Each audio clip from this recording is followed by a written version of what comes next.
let every nation know, whether it wishes us well or ill, that we shall pay any price, bear any burden, meet any hardship, support any friend, oppose any foe, to assure the survival and the success of liberty.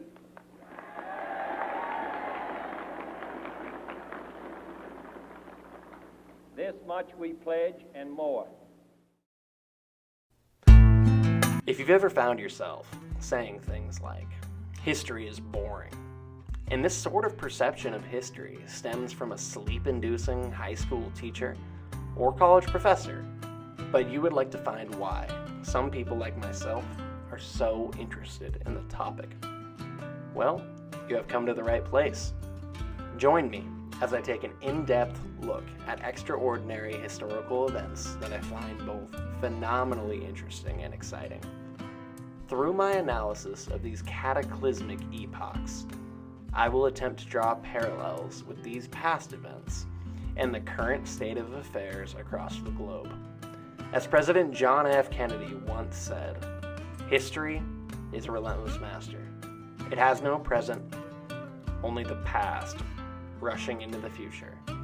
To try to hold fast is to be swept aside. Now, welcome to Historical Ripples. Let's go drop a pebble in this water.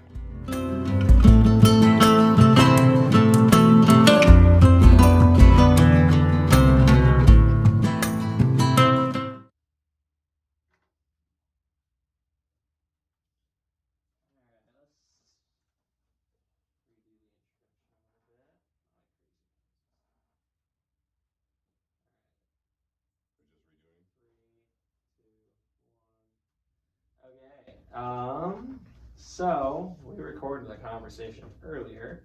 Not sure if it got filmed. I think we caught the audio. We're going to do another little quick introduction. Again, it's Dylan Haggart, Historical Ripples, here to drop a pebble in that water. And you're Kevin Haggart. Last I checked. This is nepotism. Oh, you're a nepotist. Yes. And he's my father. He's a conservative. And we're just, having a conversation. He's all giddy about the election today. I'm giddy too to have it be done with, but I don't know. I don't know what's gonna happen. I mean, red wave. That's what I said. Welcome to the red kingdom. No, seriously, I think it's gonna be a red wave. Right. What do you mean by that? I mean, I think a lot of states are gonna go red that normally wouldn't. I think all these people are excited to get out and vote for Trump. I think the polls are fucking absolute horseshit. But I could be wrong. Maybe I'll be crying tomorrow. I don't know. But it seems to me like you just look at the rallies, you look at the people, you look at everything. People are excited for Trump. And I think that excitement is going to carry through. We already had record voter turnout already for there's almost 100 million. It was like shattered 2016's thing. I mean, I can't see these people being excited for Biden. I don't know. Yeah, I mean, I think you're kind of soft-brained if you are. I think the excitement's all in favor of Trump's side, but right. That's me. I don't know. So it's funny, you hear things from people who are typically more liberal, more Democrat-leaning, I should say at least, more liberal, and they're always talking about voter turnout. They're always talking about getting out and voting, like go vote, go vote, go vote, go vote. Mm-hmm. And then my thing with Trump is maybe, if nothing else, one good thing that you should be able to say about Donald Trump on both sides is that he's getting more people involved in politics. Sure. And more ramped up to be involved and to be an advocate. Now, we could get into my whole take on voting and this and that. We're not gonna. We're just gonna focus on this at a little more of a micro level. So, micro level. Yes, the micro level. Let's get to it. Well, according to the micro level theory, yeah.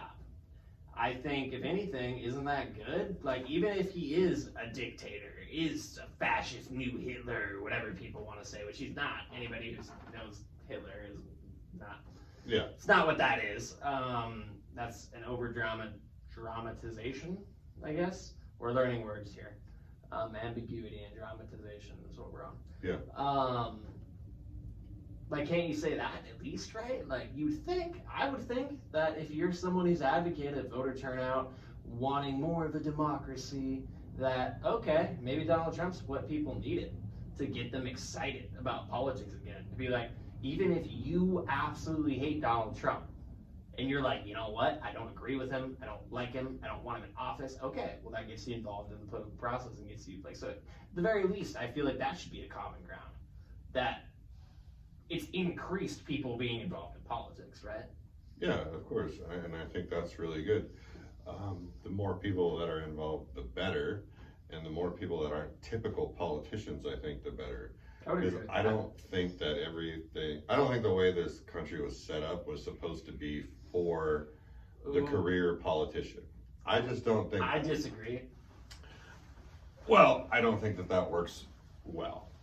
I think there should be term limits, and I think that there should be fresh blood constantly coming in, new ideas, instead of the normal political status quo where everybody's scared of everything, trying not to say this to get elected, just to maintain.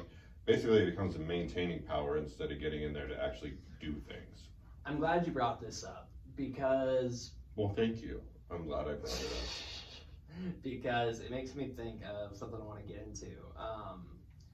I heard someone say once that a white liberal Democrat's biggest fear, college professor type, elitist type, biggest fear is being called racist, right? And they will try to overcorrect so much to prove that they're not racist when obviously they're not. Like people who call, what's that dickhead name? Bill Maher, right? Mm-hmm. People are like, oh, he's a racist. Like, no, he's not. What are you talking about? Because he might have said one thing that is like a little up for interpretation that could possibly be seen as racist by some people. So like my point is these white liberal elites, typically white liberal elites, I mean it could be black elites, whatever, could be anything. Yeah. That's in this ideology are so scared of being seen as racist that they overcorrect so much that their arguments for not being racist actually turn out to be a little racist, in my opinion. Like it's kind of like this whole thing where it's like, oh, you think that, like, okay, people talk about like same-day registration and stuff, and people will say, oh, well, people who live in the inner city, and they're referring to black people, have a hard time going in and getting to vote, this and that, can't take time off their jobs, and that's their argument for why they're not racist, because they want to provide more of an opportunity for people to do that. And I'm not even saying if that's true or right or not, but like their argument for that, where they're speaking out for the black community in the inner cities, comes off to me as a little racist. Like, oh, so you're telling me that you think that black people don't care about going in and getting registered early and voting early and this and that. And then it's funny, like I read that quote today from the Las Vegas Review-Journal about like Joe Biden encouraging black voters to go out and vote today, when for the longest time he's been talking about how disproportionately the black voters are being affected by COVID and how we should stop in-person voting, and not stop it, but we should ramp it way down and make it more accessible through mail. Oh, but now that it's election day and he knows he needs votes, he's like, actually guys, you know, hey folks, Joey here, why don't you go out and vote? In his fucking mouth every time he says folks. It really drives me crazy. I kind of like folks, but like anyway, so like what's your take on that? Like what do you think about what I'm saying? Like with it being funny that people try so hard to not be racist, they actually end up making kind of racist arguments. No, I agree. They do it all the time. Mm-hmm. You know, I think the same. Yeah, I don't know. The racist stuff is crazy to me. Why can't everybody just be? Now hold on, before you get into this. Yeah. What's your background with race? Just out of curiosity. Have you had any experiences with racially diverse people? Anything like that? I mean, my wife is black. That's a good one. So I guess that would be. And your daughter and my upcoming daughter son. And, stepson and. new son on the way. So, I mean, I guess that's my take on. I don't know. It's not really a take on race. I guess it's just we're just. Well, no, I'm just people. trying to say because people might look at you and say, "Well, this is just some white cisgender male who doesn't have any experience dealing with black people." Yeah. When in reality, you deal with black people every single day. Right. All day. Absolutely. Yeah. And so, I don't know where we were going with that, but the point was that, yeah, people say racist shit all the time. Right. Especially the Democrats, I think. Oh, Most of the stuff, most of their views, they need this, they think they're the savior of the black community, right? Like, they have the answers. Like you hear it with Joe Biden, like, if you don't, Joey? Yeah, this is a prevailing attitude that if you don't vote Democrat, that you are not black. Right. I mean, like you said, I mean, it's not like a slip. It's not a mistake that he made. It's just that's what he really thinks. Yeah. And what does it mean to be black? I don't know. What does it mean to be white? Not sure. Everybody's got a different background. I think when we start taking white off the front of things, black off the front of things, and being like, hey, a man shot somebody, or this happened, or I don't know, instead of trying to vote that way, it's just identity politics. It's identity politics, and it's a bunch of bullshit. I don't think it works well. Well, I guess we'll see, huh? We'll see how the black voter turnout is for Trump. If it's like big time in favor of him, I mean, that's a statement. Yeah. Right there. That's a statement. I would agree. I don't even like that. But and then the same day voter registration, I don't care. Register to vote same day, whatever. As long as you're registered. Matter. Right? As long as you're registered, I don't care. But the argument to say that we always need more time and we can't plan this, I think is a bunch of bullshit too. Like here in Nevada, we've been voting for 2 weeks, right? Right. If you can't find time to go vote in a 2-week period, like it's a ridiculous argument to me to make, right? Like you need more. I don't even know what the point is, but to try to get people to like vote after election day and all, like there's plenty of time to vote. There's plenty of places to vote. There's well, from your perspective, right? Well, my perspective living here, I look at the election thing where the polling places are. They're absolutely everywhere in this town. You can't go like more than a couple miles and not have another polling place at your in your spot. So I don't see anything in anybody trying to shut down a certain group or a certain thing or anything like that. Right. And this idea that we need to coddle people or different races to bring them to the polls is, I think, stupid. Right. It's like everybody is aware of the election, and if they're not, they probably don't give a shit. Yeah. So if you're aware of the election and you want to go vote, you have plenty of opportunity to go vote. Registration is easy. Like there's no issues with that. I really don't. Right. I don't see that being a thing. But the mindset that people have a lot of times on the left is that, hey, we are like the savior, right? Right. We have to. The white savior complex. Yeah, and I think they have that big time. And in trying not to be racist, they actually are like super racist because they feel like they have to provide for everybody else and provide their thoughts and provide their things and tell them how to do that and tell other white people, oh, you can't say that, that's bad, it's crazy. I think it's ridiculous. Yeah. Okay. Yeah. And my wife, by the way, my wife does too. She cannot stand that shit. Oh yeah, I know. She's very vocal, for sure. Yeah. I remember that one conversation. It was on Facebook, and she posted something about Donald Trump, and someone commented on there, a liberal commented on there that she is just basically an Uncle Tom and is basically implying that you control how she votes, how she thinks, because she married, quote, a white rich conservative. Exactly. Which is like, that's freaking crazy to me. Like, I even got in on there. I'm like, that's not true. Like, Sean is not controlled by you and her thought. Like, she's very, like, she differs from thoughts all the time with me, with you. Like, I can't ever put my thumb on what she's thinking.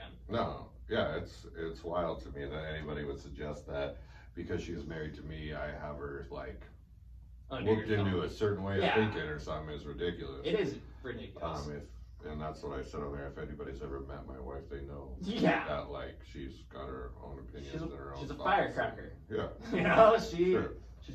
she's a strong-minded person. She thinks what she wants to think, and you can't. Yeah. So I agree. It's fucking ridiculous.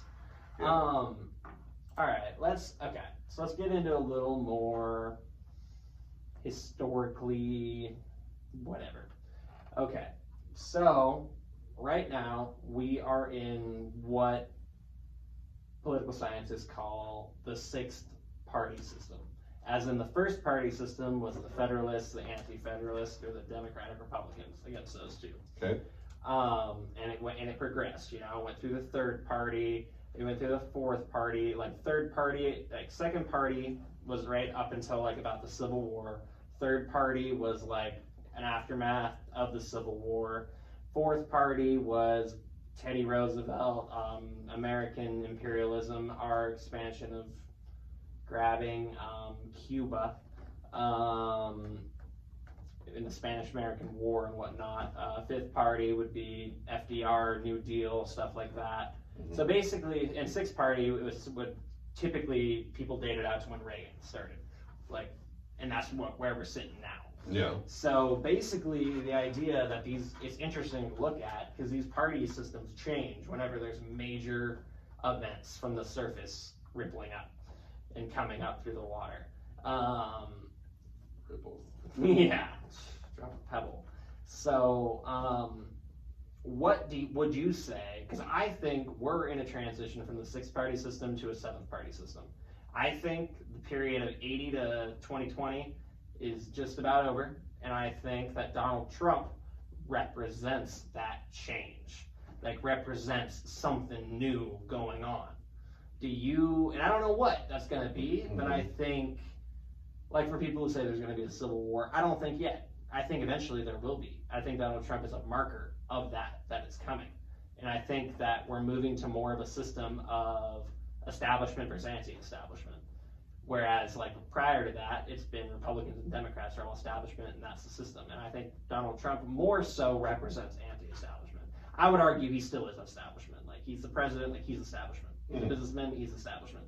But his rhetoric and his tone and what he's saying is, I think, a representation of a shift in the party system. What do you think about that? Like, what do you think is going to happen with the party system in the next 20 years? I would hope that it's going more towards like the view of Donald Trump. Okay. And when I mean that, not necessarily just Trump, but in a anti-establishment type of way. I guess that's the way to look at it. Right.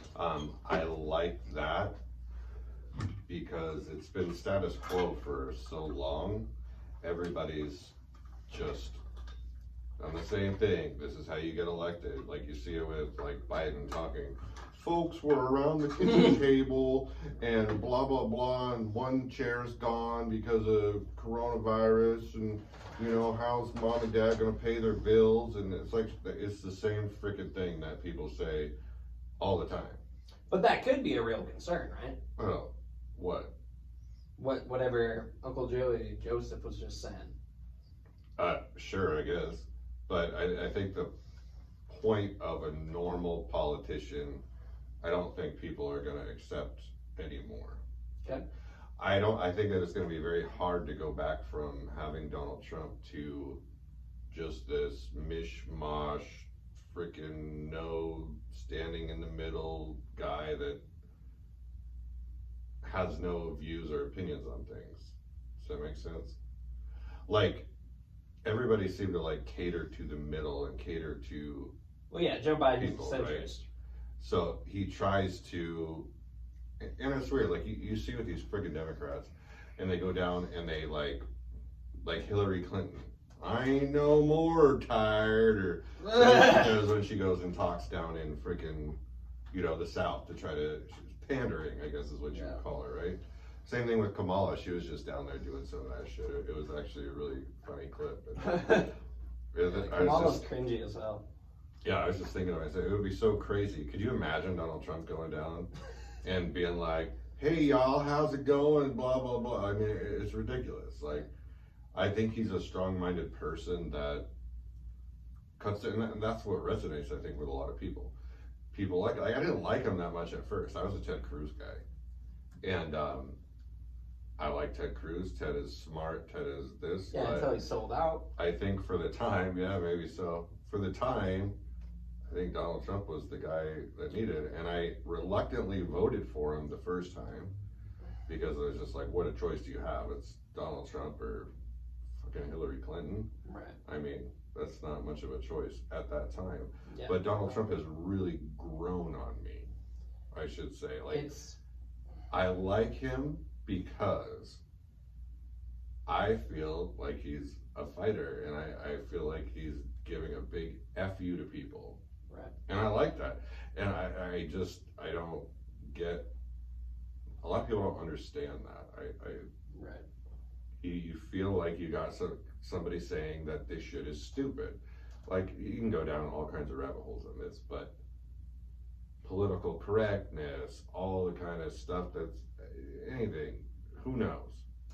Take a stand by what you say and do it and see it, and that's what I think people are responding to with Trump. And so that's interesting you bring that up, because it kind of reminds me, because you voted for Barack Obama in 2008, correct?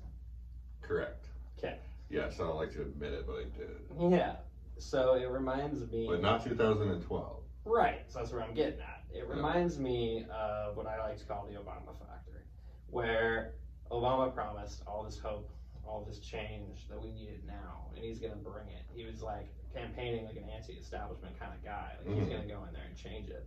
So people like you vote for that because you're like, I like that, you know? I like that he's doing something different. He's a black man. I want a black man to be elected. Great, which was a big part of it, obviously. But then he gets in, and he's the biggest establishment imperialist I've ever seen. Yeah.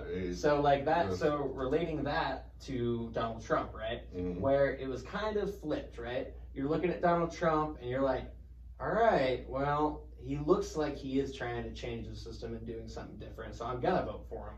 Right. But where with Obama until 2012, you probably looked at it, right? Correct me if I'm wrong. And you're probably like, you didn't do anything you promised. And now you're looking at Donald Trump, in your opinion, that he is fulfilling the promises. I agree, yeah. And so I did. I voted for Obama in 2008.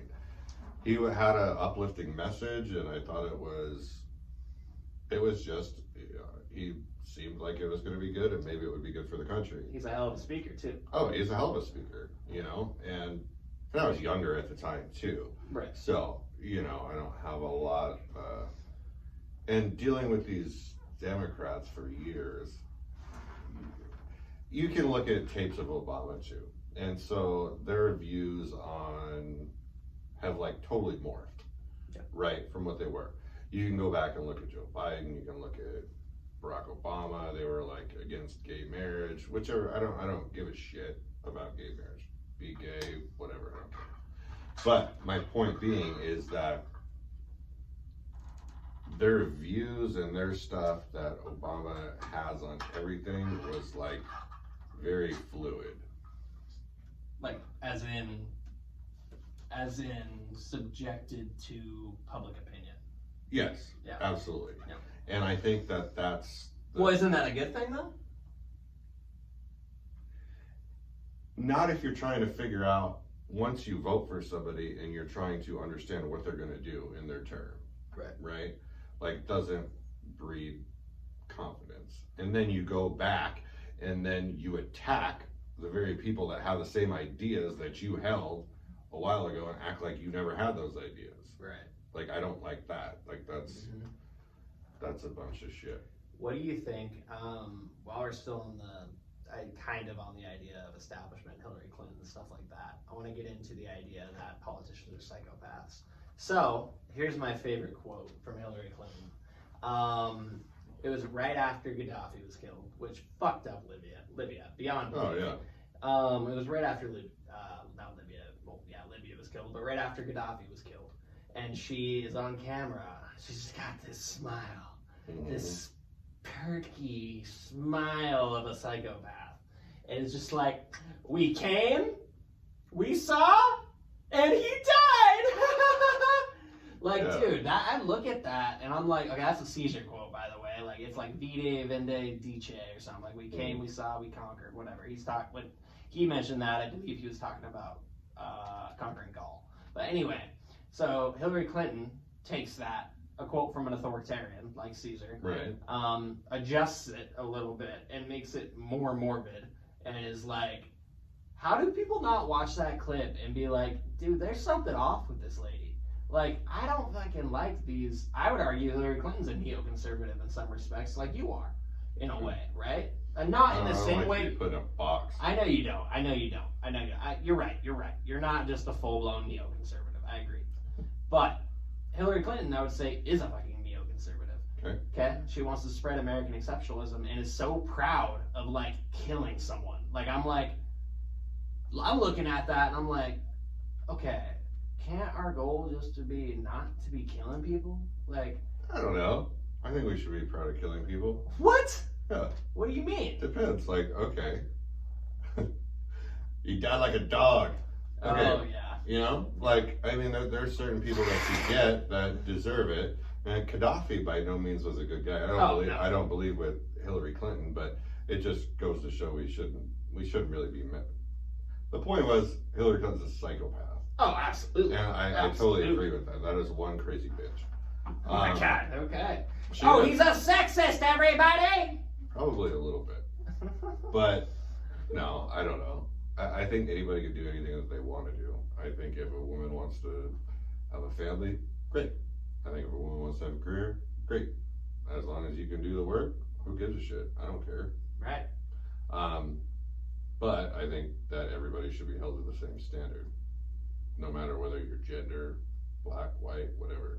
Anyway, that's my little side tangent on that. But what we're talking about, psycho-ass Hillary Clinton. Yeah. Yeah, she's fucking psycho. Mm-hmm. Big time. What was your point on that? Okay, I kind of forgot where we were going. I get all excited about talking about how freaking crazy the Clintons are. Yeah, they are crazy, man. But they're horrible people. Okay.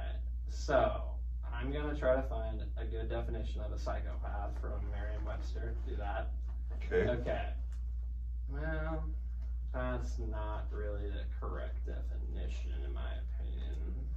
I'm not qualified to make that call, but I'm going to find the more common. What is a psychopathy? We'll find the definition of that. What? I'm just trying to find this. Okay. Alright, this will work. Fine. This works. This is kind of the common one I'm seeing. So, a person suffering from a chronic mental disorder with abnormal or violent social behavior. Now, most definitions kind of build on that and will say, don't lack of empathy, boldness, disinhibition, meanness. What was that? Huh? What? Disinhibition. So having no inhibitions. Oh, okay. Yeah. Disinhibition. Okay, got it. However you say that's a tough one for me. Disinhibition? I don't know if that's correct or not. I'm just guessing. Oh, yeah. But anyway, so look into what, anyone who's listening, look into what a psychopath is, and you tell me. I mean, you look into it, you read about what they do. It's every president we've had since I can think, like since I would say Truman. That's when I kind of start the modern American empire. Truman with the bombing of Nagasaki and Hiroshima. From then on, and probably well before, these people are psychopaths. Like, they lack empathy. And I'm talking about the people in power. The people who run our federal government are in power. They lack empathy. They're okay with destroying civilizations across the world. And this gets into the idea of when you think of a psychopath, like okay with killing babies for votes. I don't know. Just one of those things I like to throw out there. What are you referring to? Abortion. I will get into that. We can get into that later. Not that I like, whatever. But it's one of those things that people campaign on, and there's no, it's only about the vote. and what's Oh, going to absolutely. bring me more votes, not whether or not something. This is why I don't like voting. Yeah. That's why I don't Okay. like it. But to keep going with this idea, like, so what do you think? Do you think that presidents of the United States, let's just focus on presidents, are typically psychopaths? And for a disclaimer, I haven't made up my mind on Trump if he's a psychopath or not. At the very least, an extreme narcissist. At the very least. But Oh, welcome to the world. Everybody's a fucking narcissist. oh yeah, I mean I agree, but like not everybody in the world is the head of the most powerful empire in world history. No. So And if you weren't a little narcissistic, you'd never freaking run for that. well, yeah, that's kind of where I'm getting at is, so do you think that, let's start with, all right, let's do a quick burst fire question thing. Okay. Tell me if you think they're a psychopath, yes or no. Reagan. No. Bush Sr. No. Clinton. No. Bush 2. No. Obama. No. Trump. No. You don't think any of them are psychopaths? I don't really think they're psychopaths. Well, what's your understanding of what a psychopath is?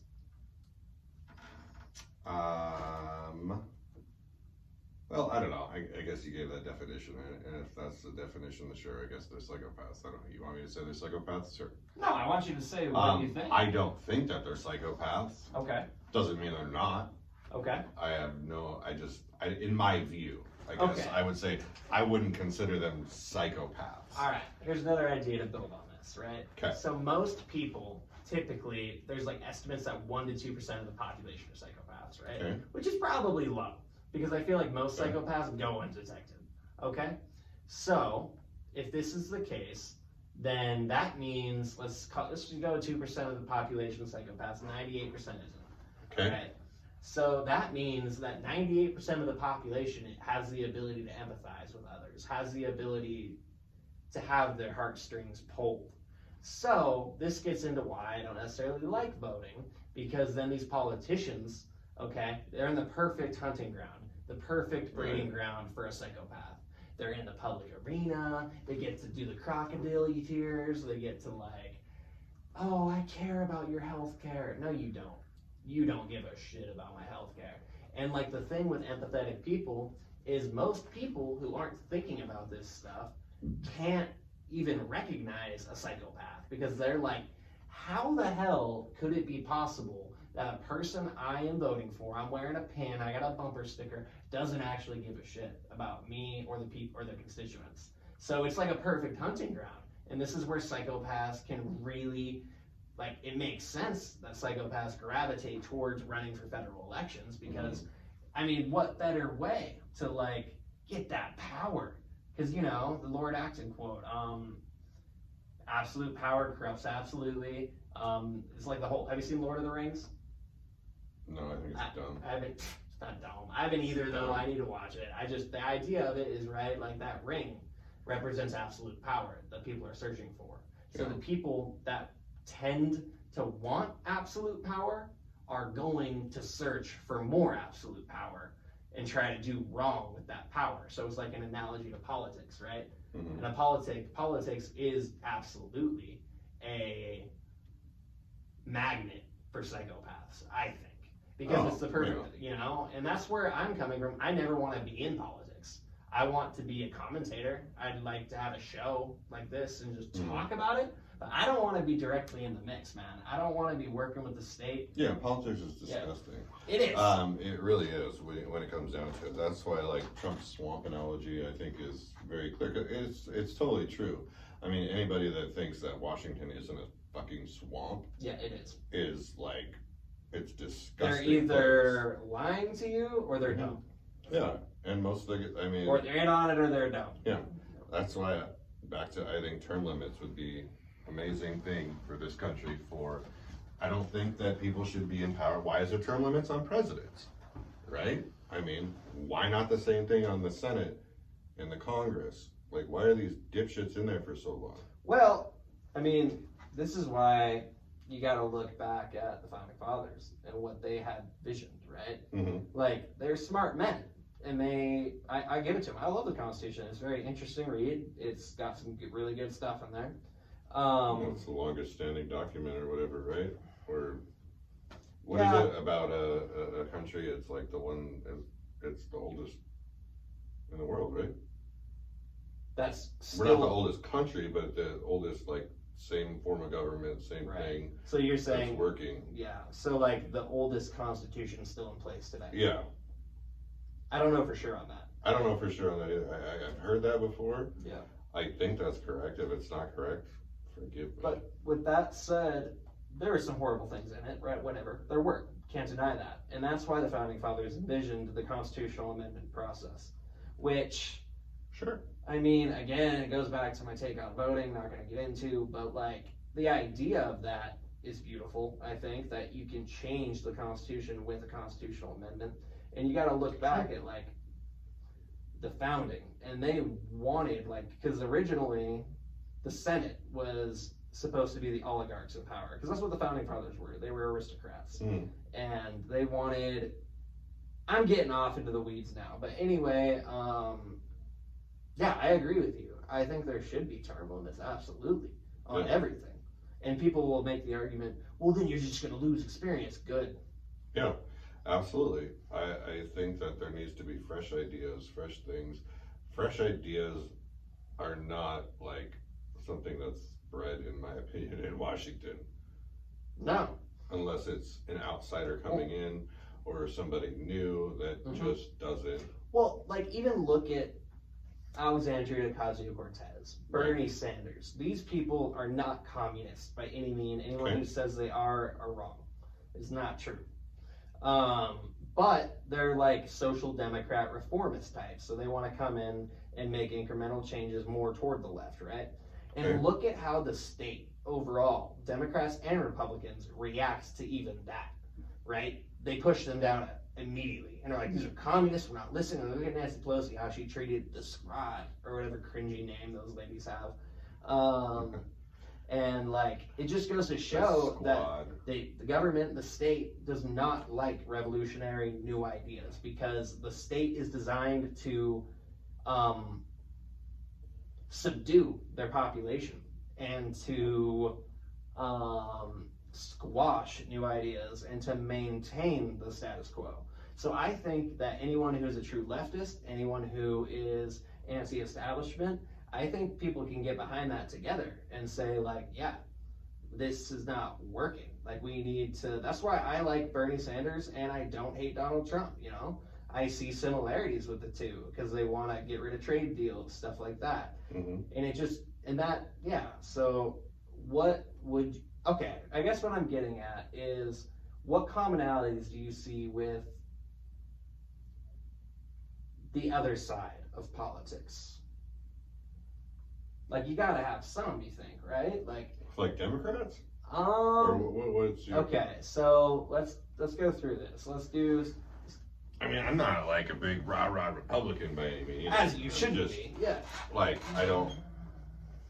But the other side, so when you're saying that, what do you mean? Alright, first let's figure out, where do you sit? So if we have a political spectrum, we have left, right, authoritarian, free. Okay. Where would you fall under that? My idea would be maximum freedom. Okay, so you would be way down here on liberty. Yep, and I would say maximum freedom, and the risk is up to me. Okay. Yes, you know what I mean? Mm-hmm. Like, I don't want the government telling me what to do, how to do everything. Right. I want to be able to do that for myself. You And want if autonomy. I fail, great. I want the ability to fail. Okay. So then from my analysis, I would say you're probably then libertarian, conservative. Oh, yeah, I identify as a libertarian. Okay. I don't know. I would say, like, if anything, I like a lot of the libertarian views. Mm-hmm. Not all of them, but there's a lot that I do. Okay. So then my question would be, what commonalities do you see, similarities do you see between yourself and a typical Democrat, a Bernie Sanders social democrat type, and a true leftist, like the guy Boston Sullivan I interviewed? What similarities would We you say? probably all like to drink beer. Okay, but on like I mean, that's probably the only thing. okay, I get what you're saying. I don't know what else. Like, I can have a conversation with anybody. I don't care. But as far as how to, like, I don't know. I guess I need more specific. What do you want? All right. So all right. Well, I mean, you kind of gave your answer there. You know, you don't think you would really have any shared similarities with them. No, I mean, I think these fucking Democrats are the people that I see when I'm out hiking at Red Rock, and they're wearing fucking masks in the middle of the freaking desert when they're walking with their wife and children. I'm like, what the fuck are you doing? Like, thank you for your service. You know? Yeah, it's ridiculous. Yeah. But it's that same, I don't know. Sorry, it just bugs me. I get crazy on the fucking mask thing. Yeah. Everybody says, "Oh, my body, my choice," right? On the Right. on the devil side. Okay, so my body, my choice. So by the rationale, you should be able to eliminate your baby. My body, my choice. When it comes to masks, what? That's fucking not something that's legit. I don't know. Oh, he's a conspiracy theorist, No. ladies and gentlemen. With the whole stupid ass coronavirus thing. I mean, Oh, yeah. it's real, obviously. Obviously. People are sick, but at the same time, you can't, like this line that Trump says, your cure can't be worse than the whatever. I mean, it's totally true. Like, if you're at Cure risk, can't be worse than the diagnosis. and if you're at risk and you want to stay in your house, Yeah. do so. I agree. And I think we should help to make those provisions possible. Yeah. But as far as enforcing that on absolutely everybody, Yeah. is absolutely ridiculous. Yep. And my thing, when people, like, when you talk like this, because I agree with you on that typically. No, I do actually. I agree with you on that, absolutely. People try to turn it into, like, you're this conspiracy theorist, like, oh, you're really worried they're taking your freedoms? Like, dude, they are. Yeah. They are. The Absolutely state are. is taking your freedoms and enforcing things. And, like, because, like, when you go into a business that needs to put a mask on, like, I always wear it. Mhm. You know, I'm not the type, I'm not going to make a big scene about it, because it's like, it's Yeah. not your thing. Like, the government, the state is enforcing this and imposing this on you, so Right. you have to impose it on me, or you get in trouble. So I get it. So that's where I'm like, I don't get mad at people for wanting to wear a mask. I'll get mad if some, like, random person just Yeah. comes up to me and is like, put a mask on. I'm like, fuck off. Like, Yeah. but I don't know. This coronavirus, I don't even want to talk about it if you don't want to. If you're okay with Oh, that. I do. Oh, you do? Okay. Let's No, talk I don't. about it. I Let's mean, talk I about only it. have one more point on Yeah, the we'll say coronavirus. it, So yeah. let's just say, for example, around here, how stupid and idiotic this shit is. So, all the basketball courts around town, they pulled the fucking rims off of them. Yeah. Right? So, my point is, you can't go to the park and play basketball outside if you want to, if you're a child. Right. Joey, my younger son, your brother, loves to play basketball. Now, he's got no school, can't go to school, can't have any kind of outlet, can't even go to a friggin' park and shoot a basketball. Yeah. Right? But we can go to Home Depot, we can go to restaurants, we can go to casinos, we can do Yeah. all this stuff, right? But you can't go outside and play basketball. Right. It's absolutely ridiculous. And it's just a matter of people trying to say that they're doing something. Like, okay, we go to a restaurant. I have to wear the mask for when I walk in the restaurant till I go sit at the table, right? And then I take my mask off when I sit at the table, and the waitress says, oh, no, wait, you have to wait till you get a drink. Okay, put the mask back on and wait for her to bring me a water. And then I'm like, okay, take the mask off, now we're good. Like, it's just stupid. Yeah. And nobody questions these ideas. Yeah. And another thing that pisses me off are these teachers. Okay, teachers are great. There's a lot of good teachers. I'm not trying to bash all teachers. Yeah, I've had really great experiences with teachers in the past. Yeah. But point being is why, I mean, at least what I'm hearing from the teachers and stuff around here is that they don't want to go back to school. They don't want to go check, like, does not anybody have any kind of like bravery or anything? Like, if you're a teacher, I would think that you're a teacher, you're not a teacher because you the fat paychecks. want the fat paycheck or anything. Like, you have some ideology of wanting to help children and help learn and help better society, and which is great. It's a noble thing. But what in the frick with these lockdowns and this stuff, at least here in Nevada, what the hell is going on with that? Because all they want, they're trying to perpetuate this for longer and longer and longer. And why? I don't get it.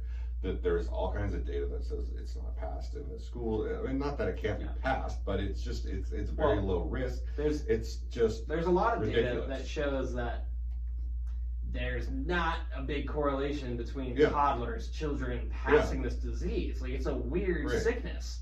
Like, and it's just, there's so many weird things with it that, like, my take is it's not unreasonable to think this is some big conspiracy, which it is, by the way. Every major bad event that happens, politicians use it to their advantage. So anyone who'd argue that is dumb. That argue that that's not what's happening is dumb. Yeah. But, well, not dumb. I shouldn't say that. Maybe you're misinformed, whatever. But, like, the reality is... I would say it's dumb. Well, yeah, I mean, fuck it. I would too. It is dumb. Because it's being used for politics, absolutely. On both sides. Yeah. Absolutely. And that's just, like, there's that quote, I don't know where it's from, but it's like kind of one of those quotes you hear all throughout history, never let, there's no real direct point of where it started, I don't think. But it's like, never let... Never let a tragedy go to waste. Yeah, exactly. Exactly. Yep. I gotcha. That's something for sure. All right. Sorry, I just...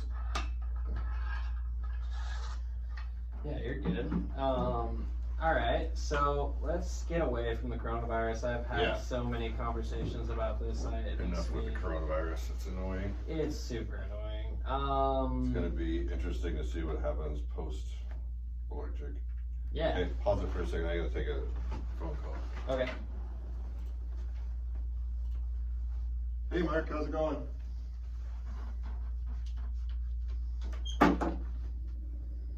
Yes.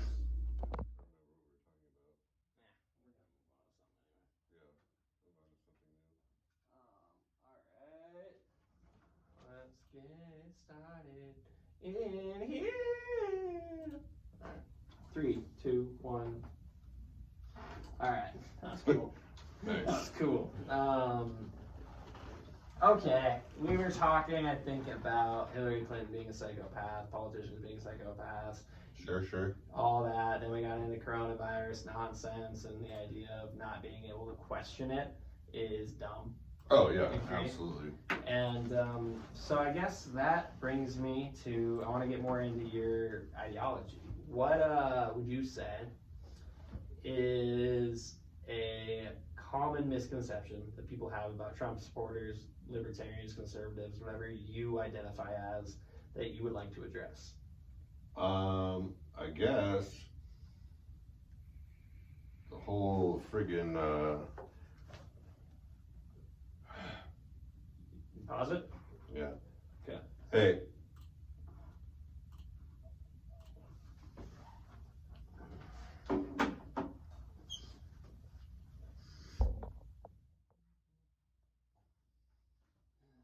Thanks for the Sparklets water. Yeah, you're welcome. They're one of my advertisers. No, I'm just kidding. I don't get paid for this. This is just fun. This is a hobby. Sparklets. Stop it. Stop it. People are gonna be like, you better have paid him! Okay, I'm just kidding, everyone. Kinda, not really. Okay. Yeah, so what would you say is a common misconception that people have about Trump supporters, conservatives in general, that you'd like to address?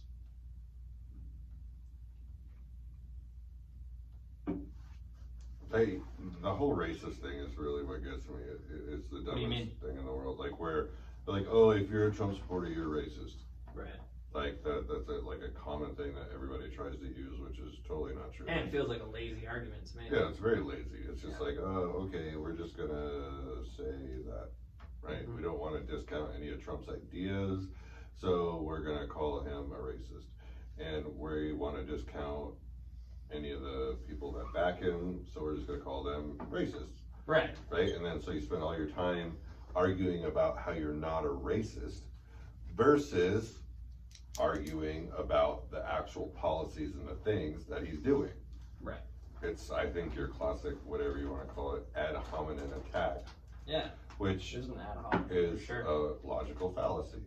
And so people attack a person for something that has nothing to do with the ideas that they hold or what they have. So that's a misconception that it's annoying. It bugs me. I don't really pay too much attention to it anymore. I just think it's just dumb. But yeah, other than that, I really don't know. Or that we're like, hillbillies. Hate the environment, or hillbillies, or whatever the hell you want to call it. I don't know. Yeah. Well, you don't hate the environment because you want to be energy independent. Right. You know, and that's another thing of these freaking liberals. So, okay, you don't want to use our resources here where we have tighter regulations and better things and probably are better for the environment, right? To do it the way we do it. So let's do it in the Middle East. Right? So it just blows the whole thing like, oh yeah, we care about the planet and this and that and da da da da. It's like, no, you don't. No, you don't. You just want to make your policy here your policy here. Well, You still want to reap the benefits of oil. You're still gonna drive. You're still gonna get shit delivered. You're still gonna like buy shit from China. You're still gonna do all these things. Yeah, I mean, I agree. I mean, I don't. And like, I also think it's a common with the environmental thing. I think it's a common thing that people think that they're actually impacting change when they're recycling. They're not. Yeah. They're like, the people who are really fucking up the environment and hurting the environment, corporations, states, like these big entities that actually have the pull strings of our democracies. So it's just hilarious to me when people are like, oh, well, I recycle. I do my part. I'm like, yeah, like I get it. I'm all for doing things that just make me feel good about myself, you know? Like I get it. I'm for that. Do what makes you happy. Like if it makes you happy to recycle, I'm glad you do it. I gotta pause. Okay. Hello? Hello? Hey. Where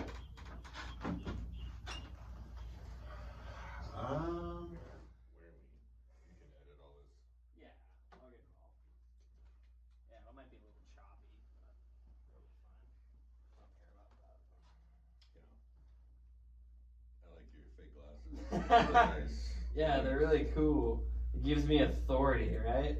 I'm like, oh, this fucking guy probably knows what he's talking about. He's got some glasses on. I'm like, it's pretty cool. Oh my gosh, you're being, what do you call it?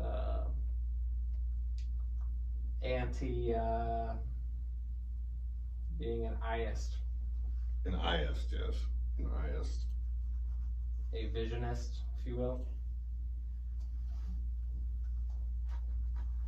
All right. So we're back to recording. What were we just talking about? I don't remember. Yeah, I don't know. All right, let's get down into it, huh? I feel like I look like Tony Stark. Yeah. But like a greasy Wook Tony version. Stark, yeah. Tony Stark. I do look like a Wook Tony Stark. Are you doing No Shave November? Maybe. I think so. Real quick, a little fun question. You think I should go cut my hair and donate it to the cancer thing?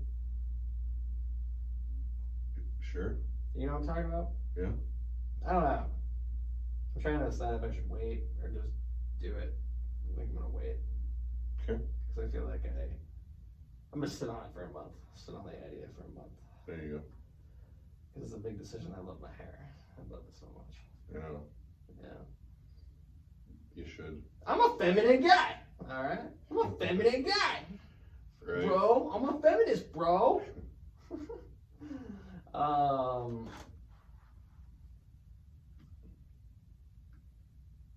So,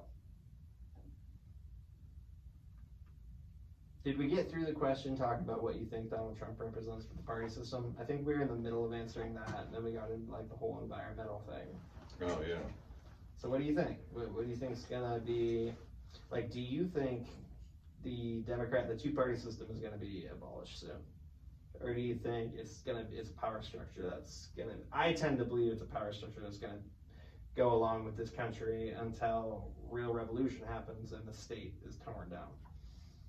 Yeah, I don't see the two-party system going anywhere. I mean, whether it's Republicans or Democrats. They might change They ideology. might change ideologies or something like that, but it's probably going to be a two-party system because I agree. we are at a thing where it takes 51%, right? Like, that's pretty much or over 50%. Well, that's the propaganda, at least. Well, yeah, but I mean, everything is structured in the country that way to make something pass or happen. You have to have just a majority. Yeah. Okay.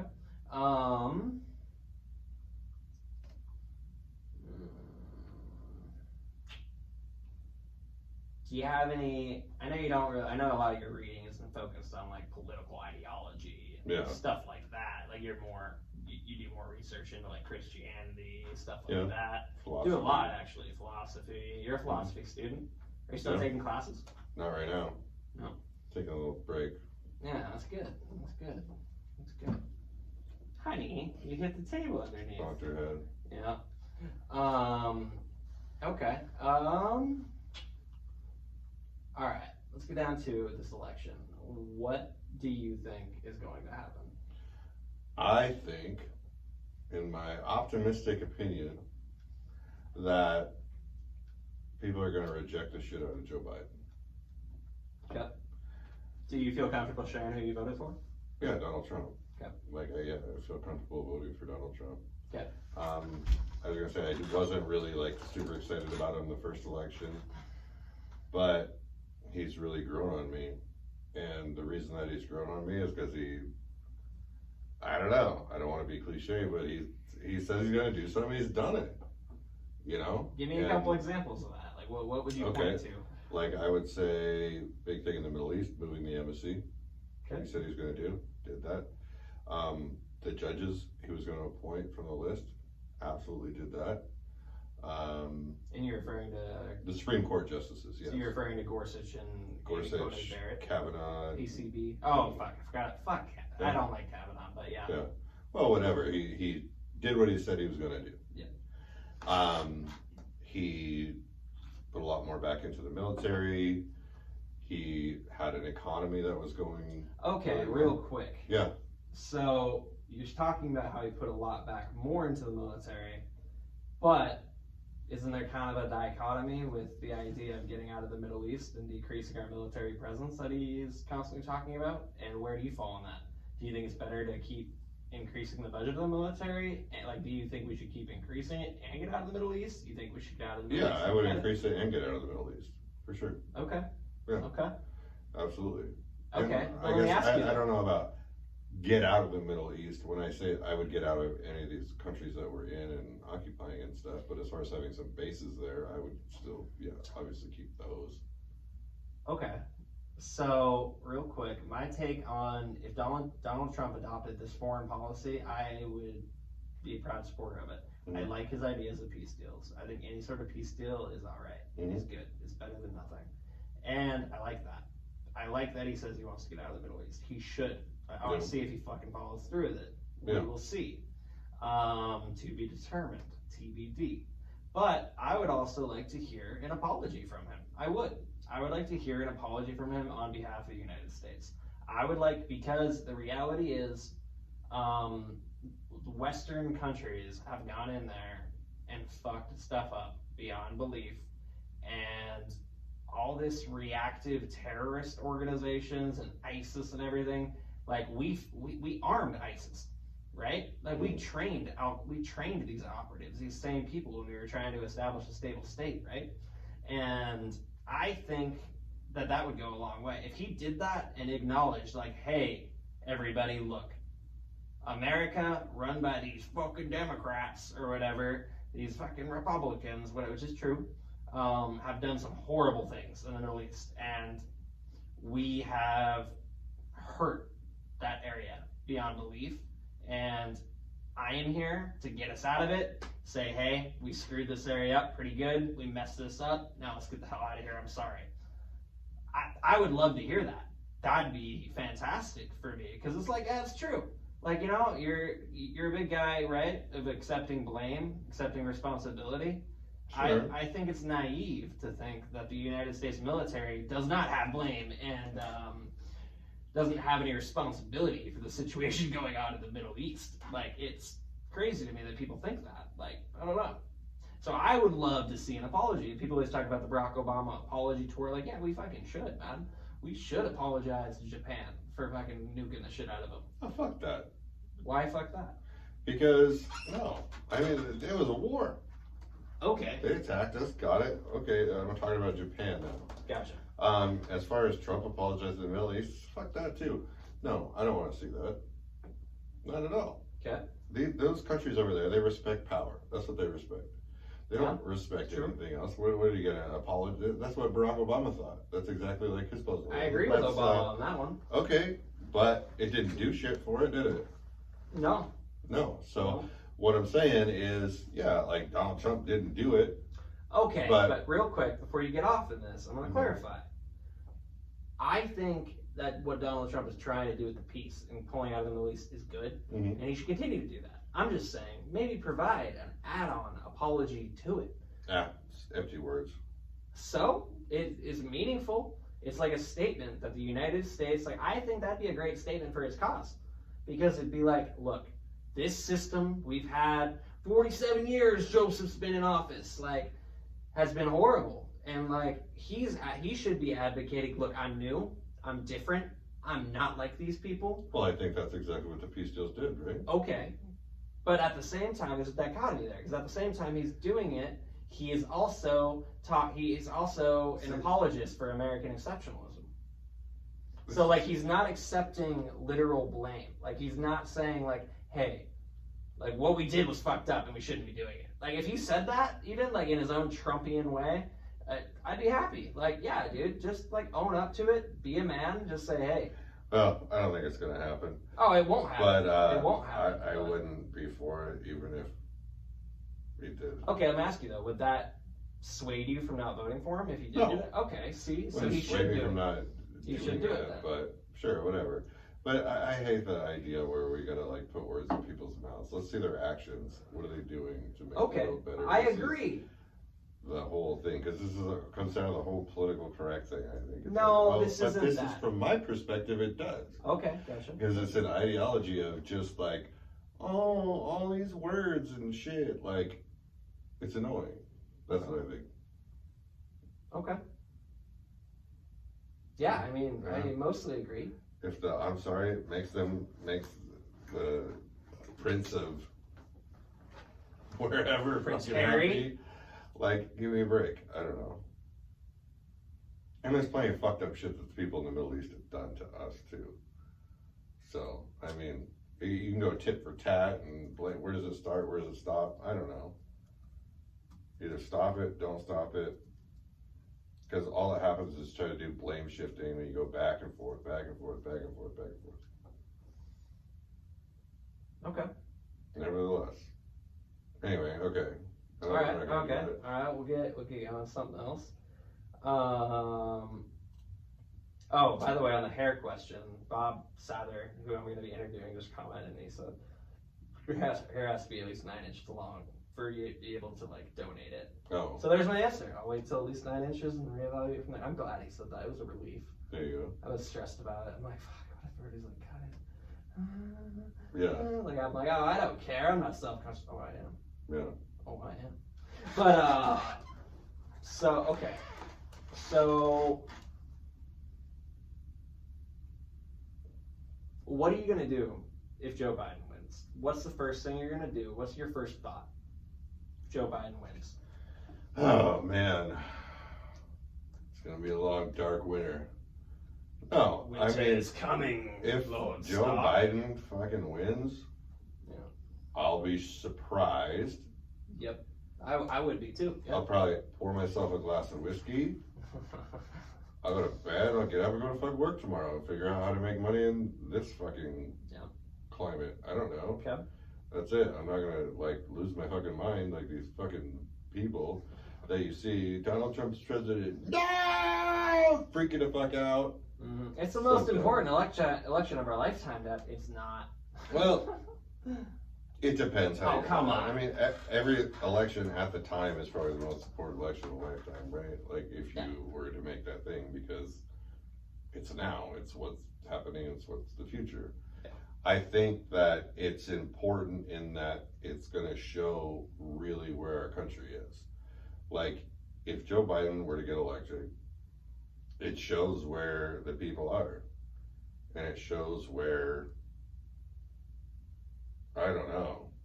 It's a scary thought to me. Scary. Well, like, it's just a weird, it's not the country that you would want it to be. I like national pride. I like being like, you know, it's nice. I don't want to, I want to see somebody that's positive in there. I don't want to see more lockdowns. I don't want to see more stuff. I just don't, I don't know. I don't like the ideology of the left. I really don't like it. Yeah. And I honestly think if Joe Biden wins, he steps down before he gets inaugurated. Calling it right now, huh? Oh yeah, I think that big time. He's gonna step down and be, oh, I'm paving a way for the first black woman RoboCop president. Harris. Yeah. But anyway. Yeah. And not to mention all the personal shit he's got going on, which he's dirty as fuck. Oh, absolutely. But I mean, look whatever. at his son. Son's smoking So, crack. they're gonna have a perfect. I think they're trying to set up. Nothing wrong with smoking crack if you smoke crack. I mean, hey, I'm all for liberty. If you want to go smoke crack, you should. I'm serious. You should go smoke crack if you want to go smoke crack. Anyway, keep going. Sure. Anyway. Go Hunter. That's all I had on that, I guess. Okay. Overall, what's your perception? What's your belief about Kamala Harris? She's fucking annoying. Yeah, she's cringy. She's super cringy. Like, she's very just, ugh.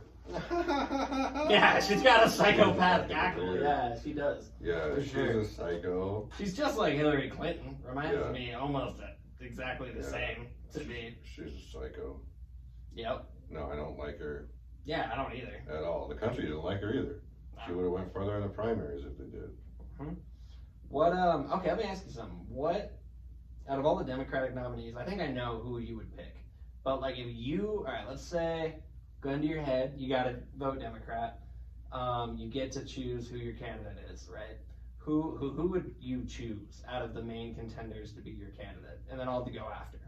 The main contenders, when you say who, what like, anybody that was in the primaries for the Democrats? Yeah, let's go, like, you know, top, like, 15, you know? Like, you know. Oh, yeah. Like the real people who actually kind of stood a chance against Joe Biden. Or people who you thought stood a chance. Actually, screw it. Anybody. If you think someone else is a better alternative, 100% Tulsi Gabbard. Okay, why? Why? She's the only one that I ever heard make frickin' sense. Okay. On the liberal side. What do you mean by that? I mean, she seemed like a rational freaking human being when she was on stage and talked about what Kamala, she like in her 94 crime bill or whatever. Hawaiians love roasted pig. Right? But the thing is, like, and she's a military, she's service, she's not a kook. Yeah. Most of the Democrats I see are fucking absolute kooks. I don't think it's kookery. I think it's more they're malleable. They're willing to adjust and change and be the nice guy who cares about everything, the nice person who cares about everything when they don't. So they come across as my buddy Boston, who I interviewed, the Leninist. He gave me a good quote. He said, you know, I don't know it exactly, but basically it's Republicans and Democrats. Democrats are just better liars. Yeah. You know, which I totally agree with. Like that's what pisses me off about the Democrat Party and has driven me away from it. Is that I don't like at least Trump, you know, might be an asshole. I think he is, but at least he acts like an asshole. Yeah. Whereas like the Democrats try to play this game like Joe Biden, Joseph. He tries to be like, oh, like a good example, like, okay, when freaking Barack Obama and Joe Biden in the White House, right? And they do this like stupid shit where they get together and they like jog around and they're friendship bracelets. It's so stupid. It's obviously propaganda. It's the dumbest, most fake thing I've ever seen. Yep. So that's what's refreshing about Trump. I feel like he's real. And that's what I liked about Tulsi Gabbard as far as the Republican or the Democrats went, was that she seemed like a real, legit person. Right. She wants to get out of foreign wars. She wants to, she seemed, I think she's going to be, I mean, she should be a Republican, I think, but she, it depends on, I guess, who she's running against and a lot of factors, but from the little glimpse I saw her, that's a Democrat I probably could have got behind. Probably not this election. Right. So you wouldn't have voted for her over Donald Trump? I mean, I don't know. Right. Because she didn't get the chance. She didn't get the chance to go far enough on her policies and stuff, but I know I listened to her on Joe Rogan. She seemed like she makes a lot of sense. You know? What's your, this is a theory I have, that if you ask someone what their opinion on Joe Rogan is, you can pretty much figure out where they stand politically. Because my thought is, you get a few people. You get people who are all like, bro, gung-ho for it. And they could be a little soft brain, kinda. I'm kinda like that. I'm a big Joe Rogan fan, but I don't trust him necessarily. But, or you get the people who like for me, for example, this is my representation of how my political views have shifted looking at Joe Rogan. So a year and a half ago, whatever, my best friend Hap would ask me and be like, oh, this is Rogan? And I'd reply with some shit like that I hear from the left, from elite liberals, whatever, which by the way I hate. But I hate elites in general. But like he would ask me, but what do you think about Joe Rogan? I'm like, oh, he's just a right-wing conspiracy theorist fucking guy. He's got Alex Jones on, this and that. Like I admit it, I would say that. And like looking back now that you asked me about Joe Rogan, I'm like, well, obviously he's a liberal. Like he's a classic liberal. And he is a thoughtful guy. I mean, sure, he's not the most like politically savvy person out there. I think he's pretty savvy, but not like, he's not an intellectual by any means. But now I look at him, I'm like, well, he just wants to have talks with people and wants to hear people out, and that's kind of what I'm trying to do. So like, what is your take on Joe Rogan? I think Joe's great. Okay. I think his platform... Joe Rogan, not Joe Biden. Yeah. I think his platform is awesome. It really opens up people to understand him. Like, for example, the Kanye West interview.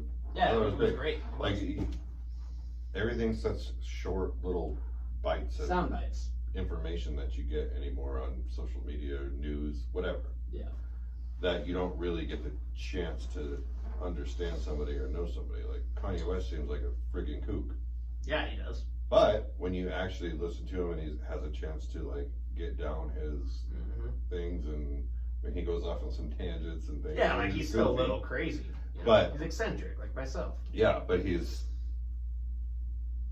and I think the nice thing about Joe is that brings a lot of more understanding to people that you normally wouldn't maybe listen to or get this perspective on. So changes perspectives a little bit. Well, is nice. I'm really glad you brought that up, because I, for one, I bought into the narrative that Kanye West is just this fucking kooky fucking guy. He's just trying to split the Democrat vote for Trump, like this and that. Like he's lunatic, is what I thought going into it. And then when I listened, and I like didn't even want to listen to the Kanye West, I'm like, I'm over this guy. Like he bores me. And then I actually listened to it and sat down. I'm like, huh. Like, I don't really like his shit where he's like, I want it to be a Christian leader. Like, I don't like that idea. But, like, I like that he has different ideas. And, like, I keep saying, and has different ideas. And actually explained them fairly well. Like, it made me really actually kind of like Kanye West. I was like, all right, yay. Like, there's some quote, like, he said, like, I can't remember. It's like, yay is great or something. You know, he's got all sorts of those. He's a narcissist too, obviously. But like, still, like I like him now. I think I like him. I like his ideas. Yeah. Well, not all his ideas, obviously. I'm not gonna attach myself to the Kanye West boat and get in there, but I like him more now that I heard him on Joe Rogan. Yeah, and that's the biggest thing. I mean, well, that goes back to the way we're divided in the country, I think, is a lot of people don't really spend the time to listen to the other person. Oh, yeah, no. So, like, you see a Biden supporter, automatically, and I'm guilty, I think they're idiots. Right.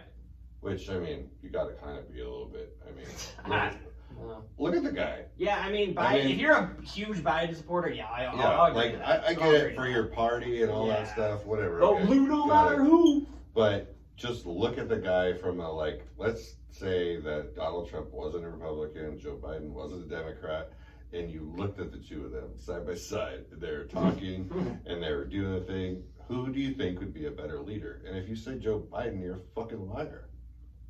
Like, it's just not. Well, you could make the argument, though, that some people might be looking at it through a lens like that. I'm wearing glasses. That's funny. You get it? I got it. Might be looking at it through a lens that they want. And I was kind of victim to this for a while too, that I wanted a presidential person. Like, I wanted someone to be presidential. So then you could look at Joe Biden and Donald Trump and say, obviously Joe Biden then. Right. But I'm more leaning toward, now I would look at that and be like, yeah, I'd rather have Donald Trump than Joe Biden. Yeah. But what is presidential? Presidential is this stupid idea it's arbitrary of what we established. Yep. And what the status quo has always been. And the status quo sucks. Yeah. Like, those politicians suck. Yeah, absolutely. You know? There's no fresh ideas. There's no things outside the box. There's no, like, it's just, and I mean, there's something to be said for that too, I guess. It's just stable, just going through and blah, blah, blah, whatever. I don't know. I like it this way better. I would rather see fresh ideas, fresh people come in that haven't been, I don't like I've been a senator for this long, I'm next in line to be run for president and da da da da. I just don't like that. I don't know. Yeah. That's another thing I like about Trump. I'm never going to look at a president the same way again. Right. I'll be like, you can be this. You can be that way. As long as you do a good job of running the country, which is what? Keeping you safe and helping economic policies that you can help. Like, that's the best thing that you can do, right? And trade deals. Like, that's the biggest thing for a country. Like, nobody else really gives a minutia about all the other little shit. Right. But those are the biggest things. Okay. What now? Okay. So, all right. So you're decided. You believe Donald Trump will win. I think so, yeah. Now, how do you think California is going to go?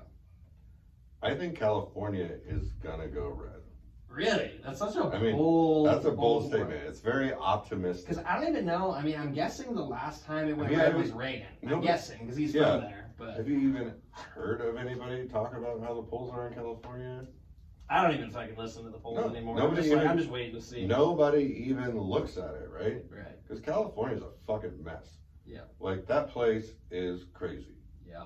It's insane. And I think there's people are getting fed up with it. I mean, how many years in a row can you do the same damn thing over and over again? That's my take. I think it's going to go. If not, it's going to be very close. That's my thought. Yeah. Which would be amazing. I would love to see California go red because it's going to, like, make people's minds Welcome to blow. the red People would lose their shit. kingdom. Yeah. You know, and the funny thing is, nobody's even looking at California. Right. Well, yeah, it's an assumption. Nobody campaigns there. It's an assumption. So you really don't know. Mm-hmm. They see a lot of Trump rallies or like parades and get-togethers and all that kind of stuff they're doing over there. I know they're really pissed off with that frickin' governor of theirs. Yeah, who's that?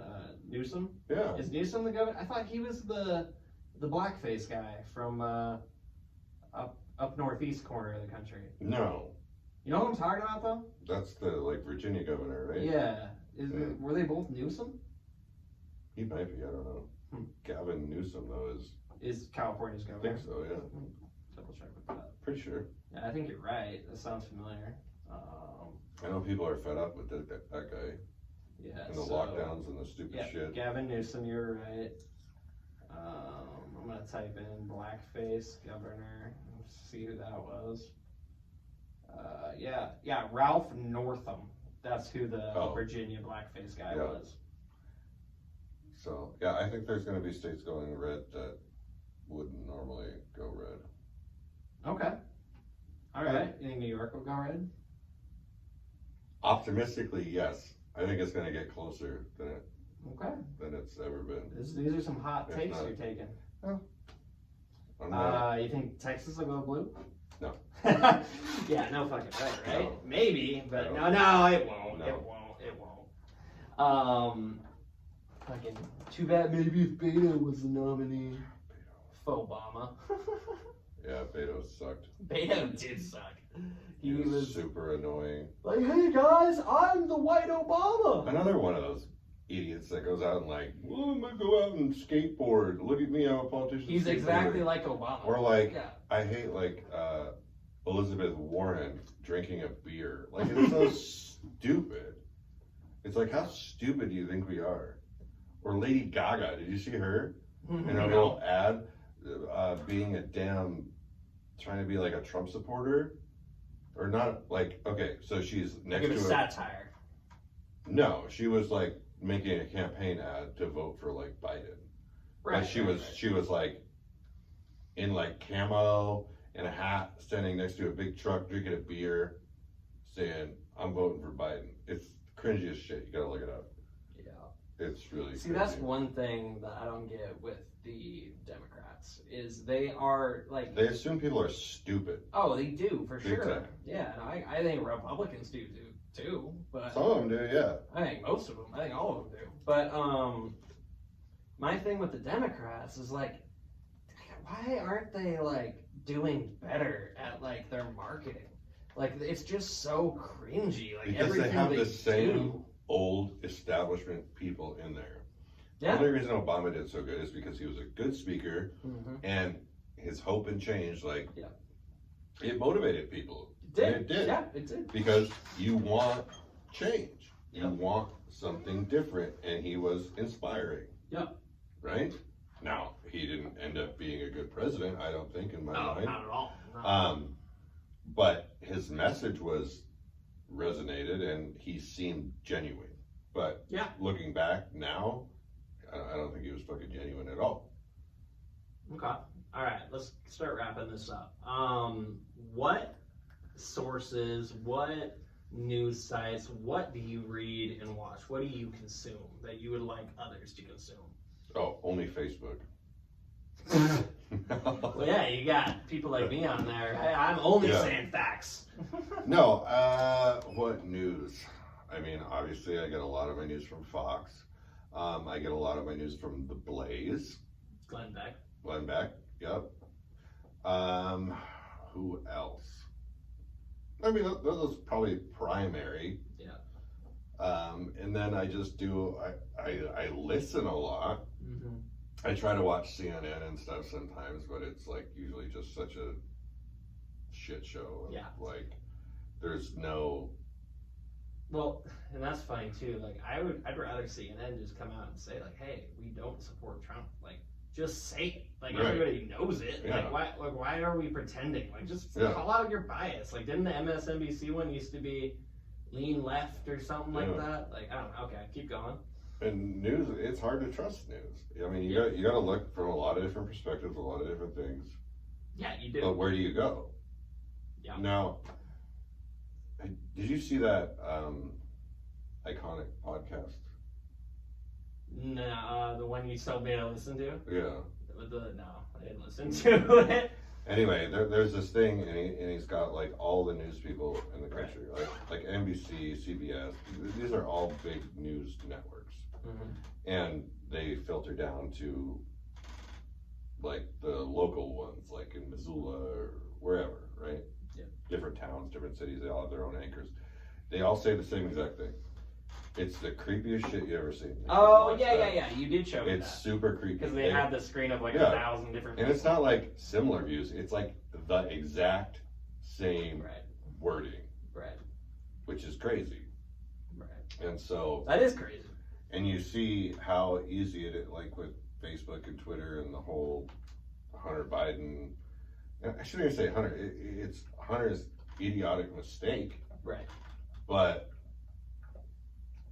why was he doing that? It's Joe Biden. Yeah. You know, he's the string puller. It's not Hunter. Right. Hunter's a fucking crackhead. Okay, but with that train of thought then the shit with like Russiagate and everything, right? Like you have attacks on, what was it, Don Jr.? Who was the guy that is the husband of someone, like the son-in-law? What's his name? The son-in-law of Trump? Kushner, Jared Kushner. So then, if he is up to some suspicious things, which I would say, yeah, they're doing suspicious stuff for sure, then wouldn't you have to say that Donald Trump's the one pulling those strings, right? Possibly. Yeah. What's he pulling on? I mean, right. Well, that's the question. Jared works for the government. He works for the state. Yeah. Right. So he's doing official business. Right. Whether you like the official business he's doing or not, what is his position? He's an official. He's like an advisor to the president or something. Oh, right. Because Ivanka's the senior one, right? I think so. Yeah. And so he goes and he does things, but he's like legit on the thing, right? It's not like some weird thing like what Hunter got like $3.5 million from the fucking wife of the governor of Moscow. How fucking weird is that? That's weird. Okay. It's weird. And you all of a sudden like you're a crackhead and then you're like on a board for some oil company in the Ukraine getting paid $80,000 a month. And I want to make a distinction too with people's perception of Ukraine and Russia. They're different. They're not the same thing. They don't like each other. Keep going. But I mean, just the thing, I mean, does it look, it's getting all kinds of stuff from China too? There's tons of Chinese money or something that went, it's crazy. Yeah. Like this kid is a crackhead. Yeah. Right? And he's getting these positions. Like, it makes no sense. This reminds me of The Sopranos. So we were talking about the state being a mafia family, right? Remember when they had to kill Christopher Moltisanti? Because he was addicted to drugs. Yeah. Reminds me, Hunter Biden's like Christopher Moltisanti. That like Joe Biden, Tony Soprano, however you want to look at it, might have to come in and be like, all right, we're getting rid of him. Oh, he killed himself. Now I have 2 dead sons. And you're like, oh, I don't know. That's more of my wild thoughts, but it's an analogy. Like, because you don't want people who are on crack or who are a part of a secretive organization being addicted to drugs, because then they spill their shit to people. Yeah. Right? So that's where I'm getting at with that analogy. But I don't know. No, for sure. That's exactly what Hunter did. Yeah. Crackhead ass needed his computer fixed and he just left pick it up. Right? Yeah, right? Like, okay. come on. Like, it's stupid. Yeah. It is It's stupid. a fucking total crackhead move. Yeah, right? Like, that's what a crackhead would do, for sure. I mean, I don't really know any crackheads, but I would imagine. And that's the shithead term. Well, no, it's not. It's crackheads. Sure, if you're addicted to crack, you're a crackhead. Yeah. But. And that's I don't know. Yeah. That whole thing is a bunch of shit. Okay. Alright, let's say Donald Trump's assassinated, right? Would you be happy with Mike Pence being president? Like, let's say they win, everything like that, Donald Trump dies in 6 months. Would you be happy with Mike Pence filling that role as president? I mean, you don't really have a choice. Well, yeah. If that was going to happen. Yeah, so, I get it. I but mean, I'm saying, would you be happy? Yeah, I think Mike's a nice, calm, cool, collected guy. Like, I think he could get through there. He's not going to be as charismatic and shit as Donald Trump or anything. But you could tell with him in the debates that he's done, like one with Biden and one with Kamala Harris, that like he's legit. I mean, he understands things, and I think he could definitely do a decent job. Oh yeah, he could do the job, no doubt. Yeah. But I don't know. All right, so let's close this out. I would like one quote from you to sum kind of this conversation up how you're feeling about the election, something I can kind of share when I post my video. That's like a quote that sums up best you can your ideology for this conversation, the election. I think that oddly enough, that like Trump flag that says Trump, no more bullshit, or fuck your feelings, and all that stuff, like that resonates with a lot of people. It's not how I would like present it or say it, you know, and it's not necessarily him saying that, but I think that's the sentiment that a lot of people have. And it's screw the establishment, screw the people that have been doing these same things, screw the people that make you think what to think and say what to say and how you can, everything is controlled. Like that's, so yeah. All right. The no more bullshit really like resonates with me. Okay, so I have written down Trump, no more bullshit, ... Fuck your feelings, ... You know, I quote that. That resonates with a lot of people, ... Screw the establishment. Yeah. Would you not like me to include the fuck your feelings part? You can like, I don't care actually. Yeah, it's raw, man. That's what language is about. It's raw. But that's the sentiment, and that's what a lot of people don't understand about Trump supporters. And people are just fed up with the political correctness. They're fed up with the stupid games. They're fed up with all the stuff that what your idea of a politician is or what's supposed to be, or and those really, like, whoever made those little stupid things, and I know it's dumb and everybody's like, oh, this fucking hillbilly's fucking feelings. No, like It is dumb, but feelings matter and feelings are important. I get that. But when it comes down to it and running a country and doing the things, that's not what we want to see, right? We want to see results for the people that live in this country, right? You want to make the place a better place to live. And everybody's got a different way of thinking about that, but I think that's the sentiment, and I think that's what got Trump elected the first time. And I think it'll get him elected again. And I think it's going to get him elected bigly. Or big league, whatever. I think it's big league.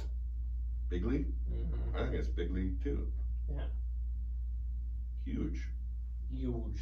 Huge. Okay. You got It's going to be a huge, beautiful red map. I'm probably, most likely, but definitely probably the best president we have ever seen, besides maybe Abraham Lincoln. Yeah. I mean, how can you not love this guy? He's funny as shit. I think. And he gets results done. See, I think people don't like him because he's an asshole. Like, the guy is a prick. Like, I think he's comical most of the time, but, like, I get a laugh from him. Like, he's kind of like Joe Rogan called him an old stand-up comedian that's now, like, whatever. Like, that's kind of what it's like. It's like, yep. Here's one more question to close this out. What do you think? Okay. Actually, let's assume Donald Trump wins today. Mm-hmm. What do you think Donald Trump is going to do after he's done being president? What do you think his trajectory is? Where do you think he's going after this?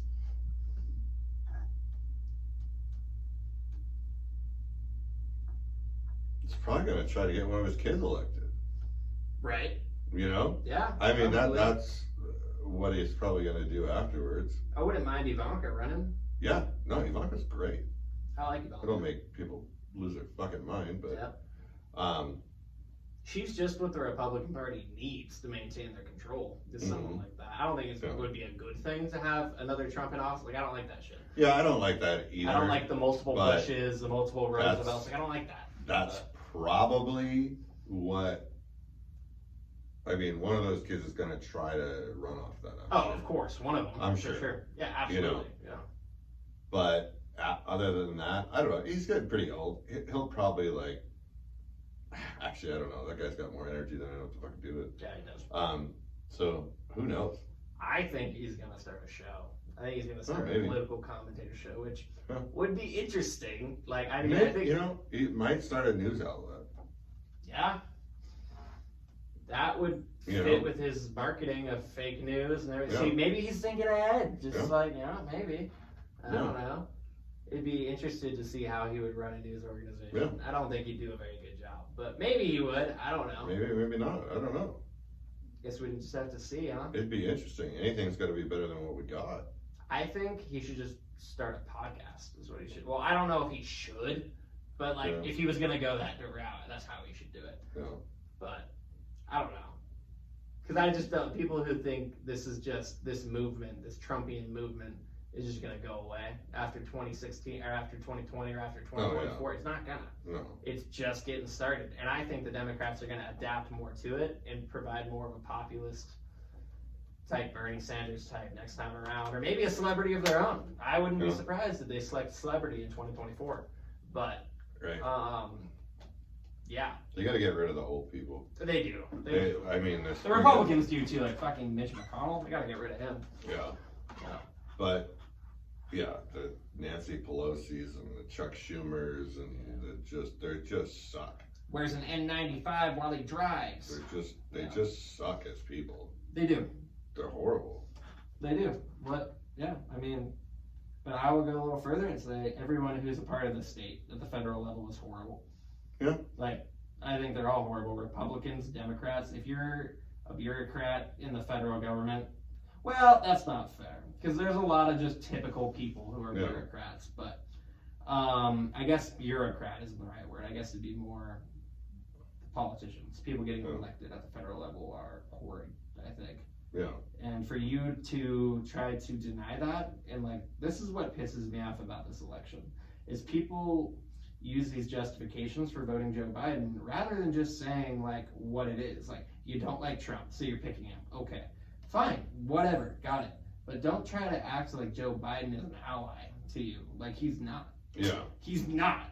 Like, okay. Final word. We'll do this with this will be it. That fucker's a snake.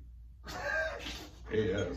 Joe? Yeah. Joseph? Yeah, I agree. He's Totally. a snake with a fucking smile, dude. Totally. He is a snake. Big time. Crocodile tears. Yeah, he's a snake for sure. Mhm. All right, well, I'm going to close this out with my word of advice to anyone who hasn't voted yet. Don't do it.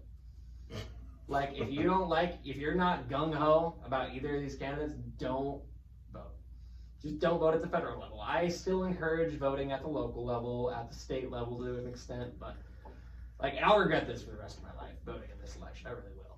But I would say, if you're not feeling it, don't listen to the whole, well, you're just helping the other one get elected argument. Like, that's soft brain, easy. Like, just stick to your convictions, and if you don't feel comfortable putting your name down for one of these people, totally understand. Don't do it. Don't let anybody make you feel bad for it.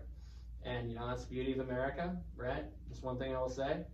Like, voting, in theory, don't like it. But voting as a practice of a thing that makes you feel good, like you're actually causing change, is great. So if you feel the need to participate in voting, like I did, yeah, do that. You know, the old 2016 line, vote your conscience. You know, conscience. Vote your conscience. I have a hard time with that word. Yeah. But yeah, that's really all I gotta say. You got any final words? You want to end this off? Come on, say something. I'm putting you on the spot now. You gotta end this off right. What do you want to say? I don't know. I don't really have anything else to say other than, you know, maybe I think Trump's got 2020. All right. Well, I guess we'll find out here in a couple days for sure, huh? Yeah. Hopefully tonight. I hope we know by tonight. I doubt tonight. it, but I hope so. Gonna be a lot of liberal tears tonight. A lot of liberal tears. A lot of liberal tears. There's gonna be tears from someone tonight. That's And for if sure. not, I'm just gonna have a beer and go about my fucking life. I ain't gonna riot. I ain't gonna go burn shit down. Whatever. Okay. All right. But Well- I do love to see a good liberal meltdown. That's really like my hope, is to just all the Hope and videos change, hope and tomorrow, change. the like liberal like cry fest that's gonna happen, and the like kids that need to go in their fucking safe space and everything and just like calm down and relax and just, you know, it's gonna be great. It's gonna be great. And if it doesn't happen, then my life will be boringer, I guess. Everybody's life will be more boring with Joe Biden. Yeah, maybe some people want that. Yeah. Yeah, I mean, yeah, I 100% agree with you. Well, Dad, thank you for joining me on this podcast. Oh no, thank you, son. Thank you for joining me on this podcast, and thank you for helping me drop a pebble in this historic water that we call society. Nice. Oh, Oh, did you have fun? yeah, it's kind of fun. Right.